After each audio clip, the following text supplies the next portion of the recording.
नमस्कार, मैं सुरांधा शेखर आप सभी दर्शकों का अन्नदाता कार्यक्रम में स्वागत करती हूं। हमारे देश का किसान जन का पोषक है, वो श्रम का देवता है, अन्नदाता है। उसमें ही भारत की आत्मा निवास करती है। ऐसे ही किसानों की प्रगति के लिए हम खेतीबाड़ी से जुड़ी हुई बहुत सी नई लाभकारी जानकारियां हर रोज सुबह लेकर आते हैं। तो चलिए कार्यक्रम शुरू करने से पहले देखते हैं क्या है आज के अन्नदाता में। कृषि अवशेषों से बनाए अच्छी मूल्य वाली सजावटी वस्तुएं। कम उपजाऊ भूमि में सहजन लगाएं, अच्छी आय कमाएं।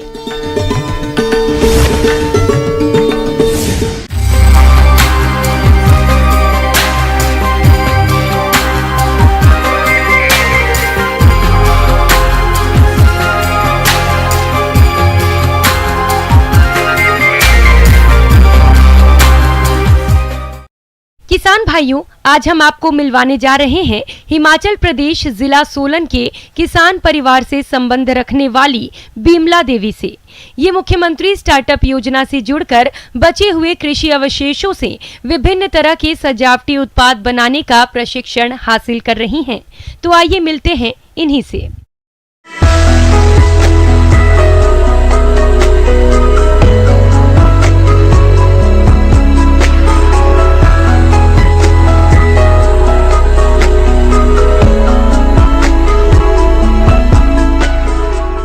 मैं ड्राई फ्लावर का सीएम स्टार्टअप स्कीम है, उसके तहत मैं काम कर रही हूँ। ये एग्रीकल्चर वेस्ट मटेरियल से जो कुछ अवशेष बच जाते हैं उसको यूटिलाइज करके डिफरेंट टाइप के flower arrangement, flower sticks, potpourri इत्यादि अलग अलग टाइप की बना रहे हैं। शुष्क पुष्प निर्यात में भारत दुनिया में पहले स्थान पर है, क्योंकि यहाँ कई प्रकार के पौधे पाए जाते हैं। शुष्क पुष्प से केवल फूल की नहीं बल्कि शुष्क तना, बीज, कलियां आदि भी हैं।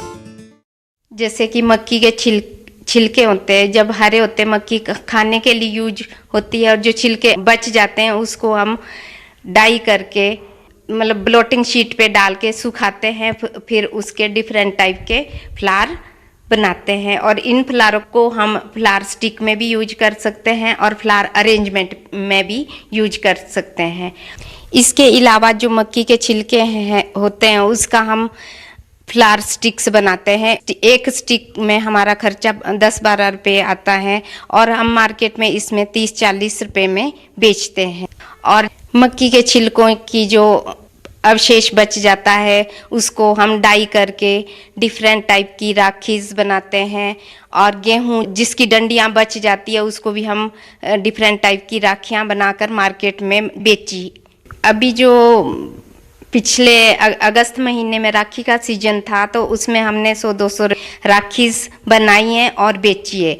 फिर हमारा जो एक राखी में खर्चा आता है हार्डली 4-5 रुपये का आता है, और बेनिफिट हमें मतलब एक राखी में 15-20 रुपये बच जाते हैं। इसके अलावा हम वीट के, कनक के मिरर भी बनाते हैं जो डेकोरेशन में बहुत ही सुंदर लगते हैं। उस पे हमारी लागत आती है 120-100 तक और हम 250 तक बेचते हैं मार्केट में। सूखे फूलों को आप ऑनलाइन बड़े आराम से बेच सकते हैं। इसके लिए आपको अपनी वेबसाइट बनानी होगी। ज्यादातर सूखे फूलों का व्यापार ऑनलाइन ही किया जाता है।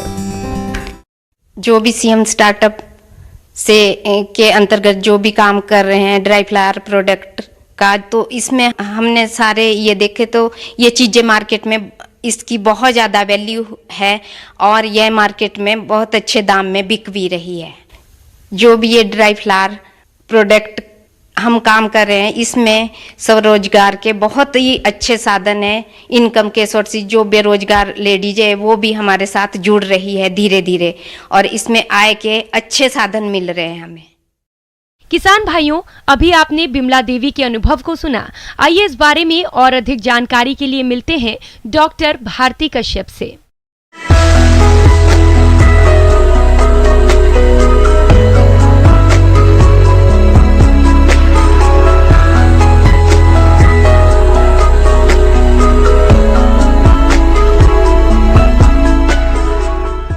तो तो ये डिफरेंट टाइप की जो वैल्यू एडेड प्रोडक्ट है ड्राई फ्लावर से, जैसे फ्लावर स्टिक्स हैं, ड्राई फ्लावर अरेंजमेंट्स है, राखीज़ है, बहुत सारे प्रोडक्ट इन्होंने यहाँ बनाने सीखे भी हैं और कुछ सीख भी रही हैं। तो और इसके पश्चात ये कुछ प्रोडक्ट बना के इन्होंने अलग अलग एग्जीबिशंस में और मेलों में कुछ बेचना भी प्रारंभ कर दिया है। तो जो सीएम स्टार्टअप स्कीम है ये एक बहुत ही अच्छी योजना है सरकार की, जिससे कि जो भी महिलाएं रोजगार से या पुरुष जो भी रोजगार से जुड़ना चाहते हैं उनके लिए एक बहुत ही अच्छा साधन है। इसके माध्यम से इन्हें 25,000 रुपये का सस्टेनेंस अलाउंस है वो भी प्रति माह दिया जा रहा है। ये जो ऑनरेरियम है इन्हें ये लगभग 1 साल के लिए दिया जाएगा और इसके पश्चात अगर ये अपनी बड़ी कंपनी बनाना चाह रही हैं और बहुत सारी महिलाओं को साथ जोड़ के इनको ट्रेनिंग दे रही हैं और उनको जोड़ रही हैं, उसके लिए इनको अगर और अनुदान की भी आवश्यकता होती है तो ये डायरेक्टरेट ऑफ इंडस्ट्री के माध्यम से ही इनको और लोन इत्यादि भी प्राप्त हो सकता है। ब्रेक के बाद आप सभी दर्शकों का अन्नदाता में स्वागत है। चलिए अब रुक करते हैं अगली कड़ी की ओर।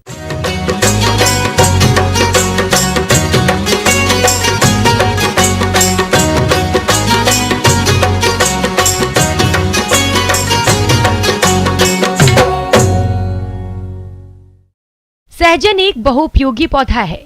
इसी कम लागत में बंजर और बेकार पड़ी भूमि में उगाकर किसान अच्छी आय कमा सकते हैं। इसकी खासियत ये है कि इसकी एक बार बुआई के बाद कई सालों तक उत्पादन मिलता है। इसीलिए इन सभी फायदों को देखते हुए यदि आप भी सहजन की खेती करना चाहते हैं तो कैसे करें इसकी उन्नत खेती, इस बारे में जानते हैं डॉक्टर लालू प्रसाद यादव से।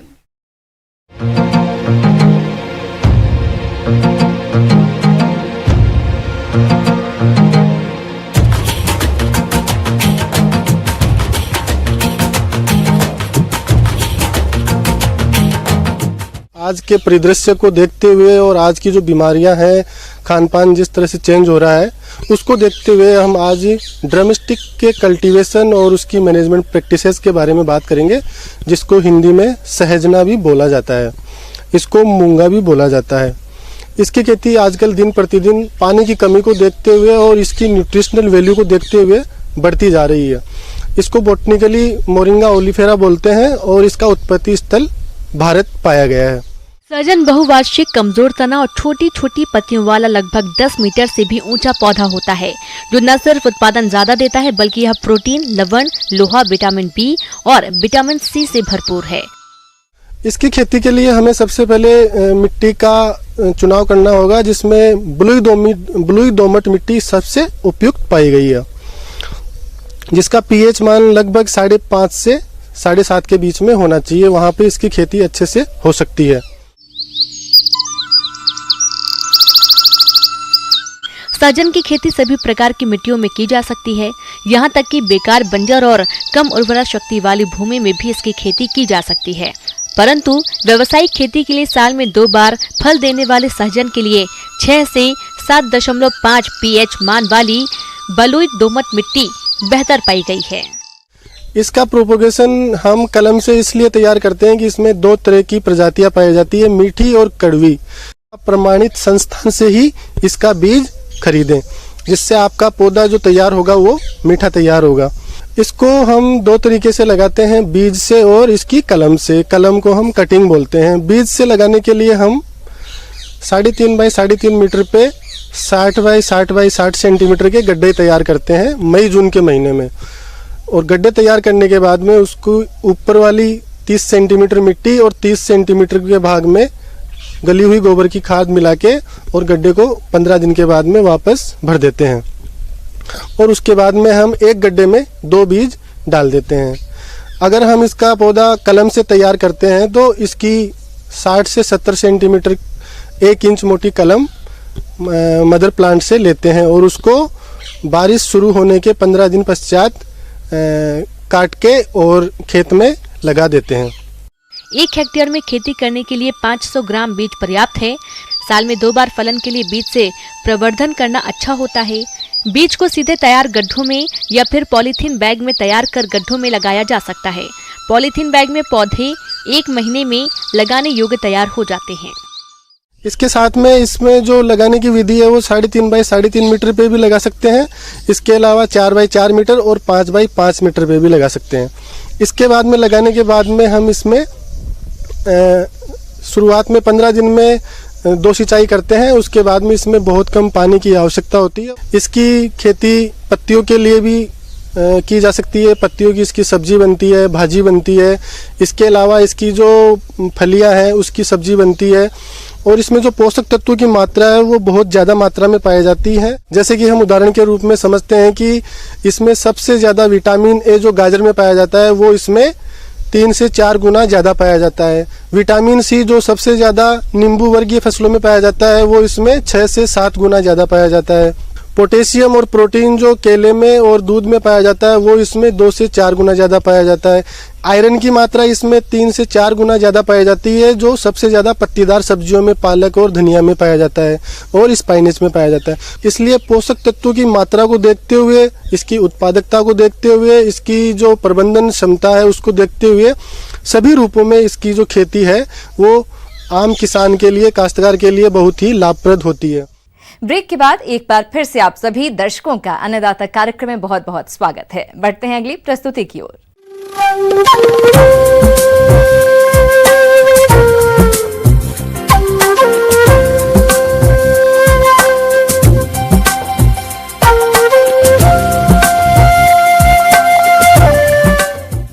मौसम के अनुसार प्रबंधनों पर ही टिकी है आपकी खेतीबाड़ी, इसलिए मौसम पूर्वानुमान और उस पर आधारित साप्ताहिक कृषि सलाह इस प्रकार है।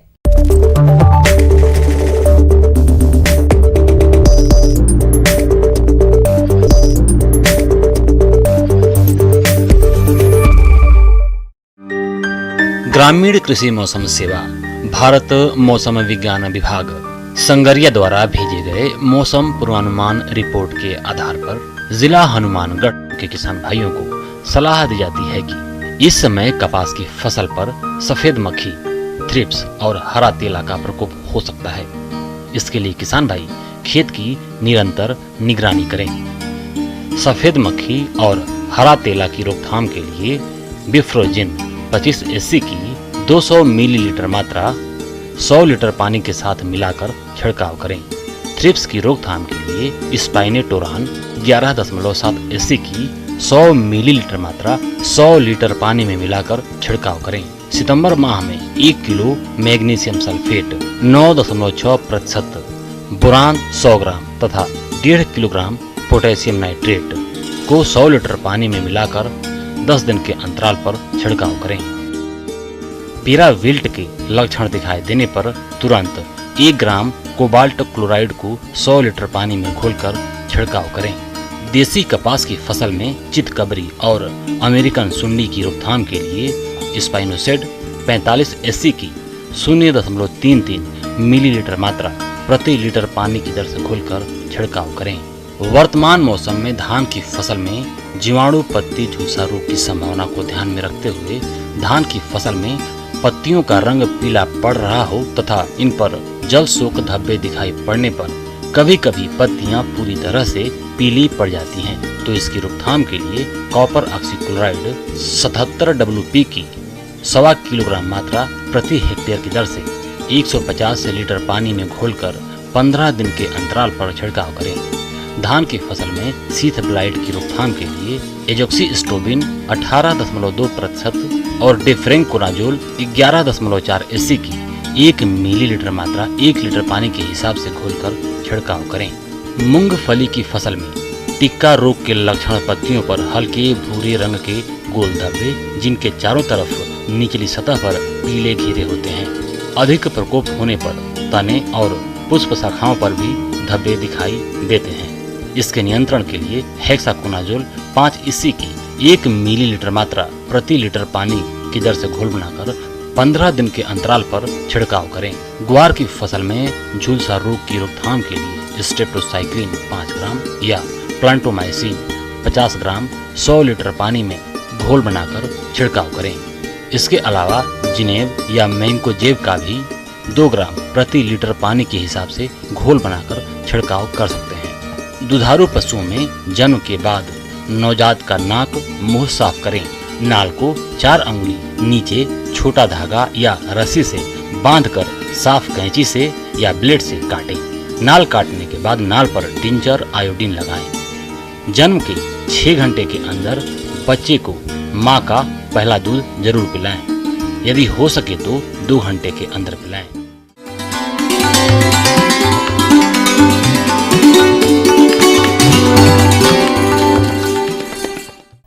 अन्नदाता हेल्पलाइन निःशुल्क फोन संपर्क सेवा के माध्यम से आपके द्वारा पूछे गए प्रश्नों में से 1 या 2 महत्वपूर्ण प्रश्न को हम अपने कार्यक्रम में शामिल करते हैं। इसी के तहत आज का चयनित प्रश्न और उसका जवाब इस प्रकार है। अन्नदाता निःशुल्क फोन संपर्क सेवा के माध्यम से पूछे गए प्रश्नों में से आज हमने जिस प्रश्न को कार्यक्रम में शामिल किया है उसे पूछा है ग्राम करेली, जिला दौसा के कृषक महेंद्र प्रताप ने।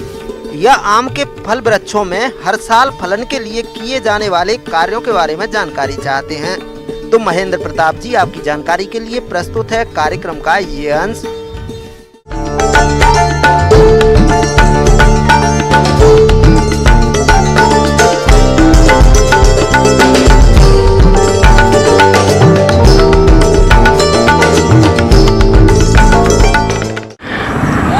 देखिए, हमारे उत्तर भारत में जो प्रजातियां हैं मुख्य रूप से दशहरी, लंगड़ा, चौसा, बॉम्बे ग्रीन, ये प्रजातियां हमारी व्यावसायिक प्रजातियां हैं और इन प्रजातियों में हमारे क्षेत्र में एक वर्ष में फल आता है और एक वर्ष पूरा फल, पूरा बाग जो है वो फ्री रहता है, उसमें एक भी फल नहीं आता। मतलब एकांतर फलन या अल्टरनेट बेरिंग के नाम से हम लोग इसको जानते हैं। देखिए, जो फूड रिजर्व है, आम में जो बेरिंग की हैबिट है, जो फलत होती है, वो पुरानी शाखाएं, जो एक वर्ष पुरानी शाखाएं होती हैं, उसी पर उसमें फलत होती है। तो एक बात तो ये हुई कि आम की फलत के लिए जो शाखाएं हैं वो 1 साल पुरानी होना आवश्यक है, जबकि अमरूद जैसे फल में जो करंट सीजन की ग्रोथ होती है, जो नई ग्रोथ होती है, उसी में फ्लोरिंग होती है।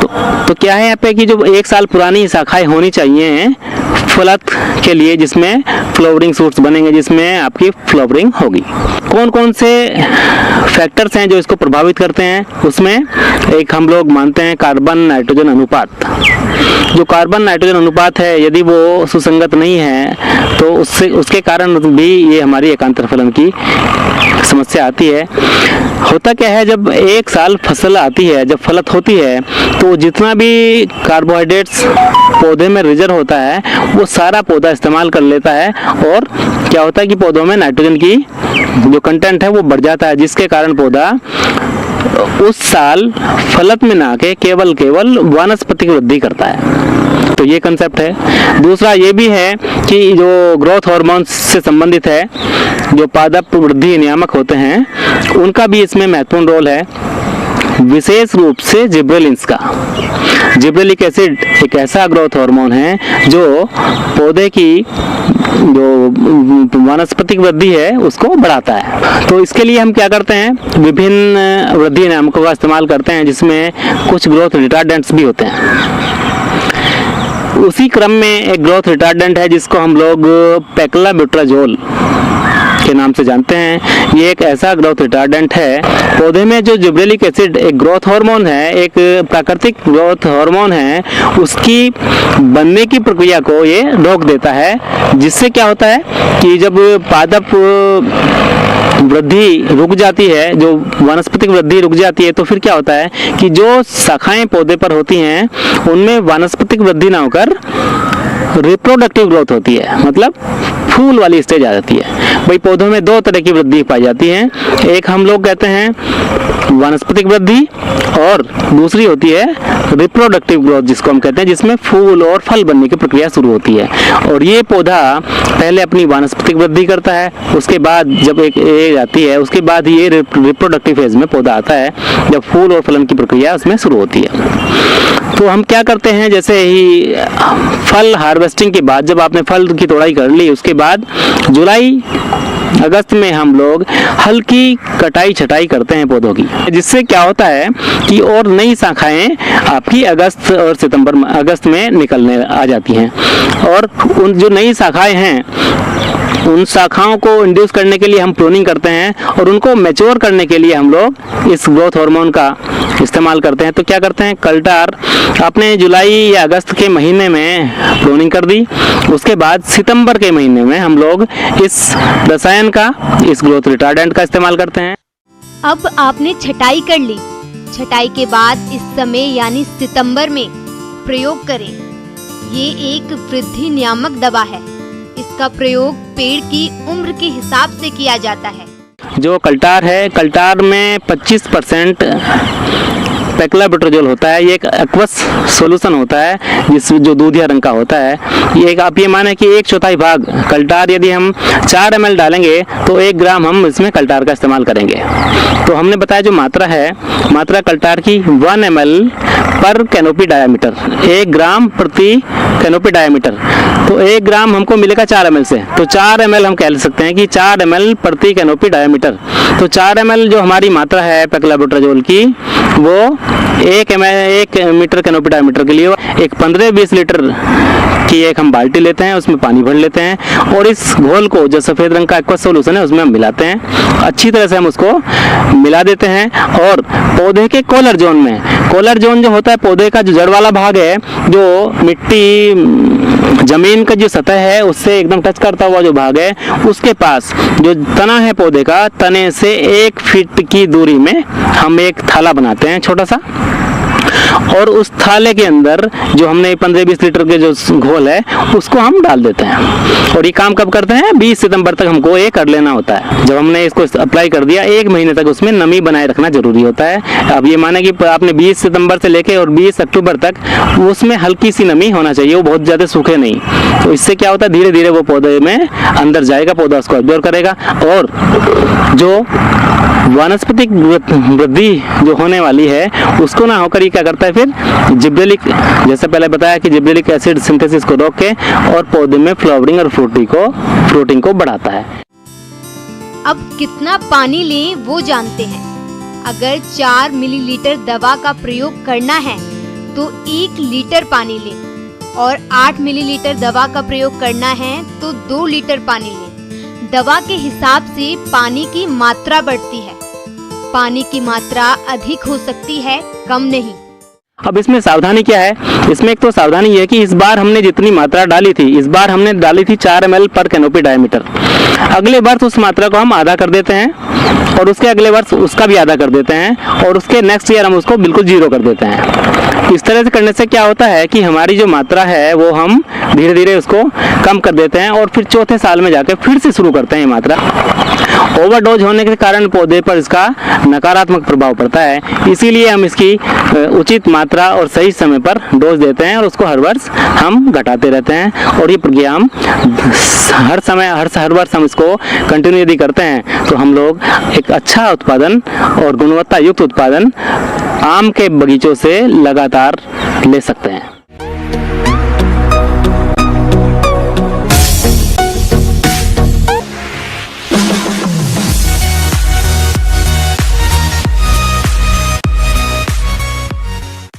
आइए अब एक नजर डालते हैं राज्य की कुछ चुनी हुई मंडियों के प्रमुख फसलों के बाजार भाव पर।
किसान भाइयों, अन्नदाता आपकी सेवा के लिए संकल्परत है। कृषि संबंधित समस्या और सुझावों के लिए आप हमें इस पते पर संपर्क कर सकते हैं। प्रोड्यूसर अन्नदाता, news 18 Rajasthan, Ramoji film city, Hyderabad 501512। साथ ही आप हमें ईमेल भी कर सकते हैं। हमारा ईमेल है p18अन्नदाता-rajasthan@nw18.com। इसके अतिरिक्त आप हमें निःशुल्क हेल्पलाइन नंबर पर सोमवार से शनिवार सुबह 10 बजे से शाम 4 बजे के बीच संपर्क कर सकते हैं। किसान भाइयों, अब समय हो रहा है आपसे विदा लेने का, तो हमारी पूरी अन्नदाता टीम को दीजिए इजाजत। कल फिर आपसे मुलाकात होगी कृषि संबंधित कुछ और महत्वपूर्ण जानकारियों के साथ। नमस्कार।